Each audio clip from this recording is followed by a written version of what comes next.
బియ్యం అక్రమ రవాణా ఇంకొక ఏడాది పాటు కాదు, ఇంకో 10 ఏళ్ళు రాసుకున్నా రాసుకుంటూనే ఉండొచ్చు.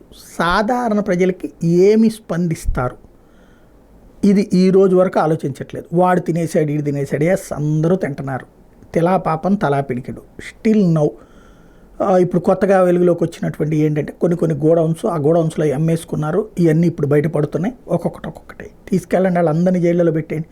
ముందు అసలు రేషన్ బియ్యం ఇవ్వదలుచుకున్నారా, ఆపదలుచుకున్నారా? ఏదైతే దాదాపుగా 60 లక్షల కార్డులు ఎక్స్ట్రా ఉన్నాయో, అంటే కేంద్ర ప్రభుత్వం ఇచ్చే బియ్యం కాకుండా 60 లక్షల మందికి ఎక్స్ట్రా ఇస్తున్నది రాష్ట్ర ప్రభుత్వం. అది వదిలించుకోవడం కోసం ఈ కథ అంతా నడుస్తుందా? ఇది ప్రస్తుతం సందేహం. ఎందుకంటే పెన్షన్ల విషయంలో ఇట్లాగే దబాయిస్తున్నారు, ఆ తర్వాత తీసేస్తా ఉన్నారు, వాళ్ళనే మానేయమంటున్నారు. ఇప్పుడు బియ్యం కూడా అదే ఉద్దేశంతో చేస్తున్నారు. నేను ఇంతకుముందు కూడా చెప్పాను, ప్రభుత్వం నిజంగా నిదానంగా చెయ్యాలనుకుంటే ఇట్లాగ పత్రికల్ని నమ్ముకోవడం కంటే కూడా బాధ్యతాయుతంగా, ఇప్పుడు నరేంద్ర మోడీ ఆ పిలిపిచ్చి గ్యాస్ని సబ్సిడీలు ఆపేయించిన తర్వాత కూడా గెలిచాడు, రెండోసారి గెలిచాడు, మూడోసారి గెలిచాడు.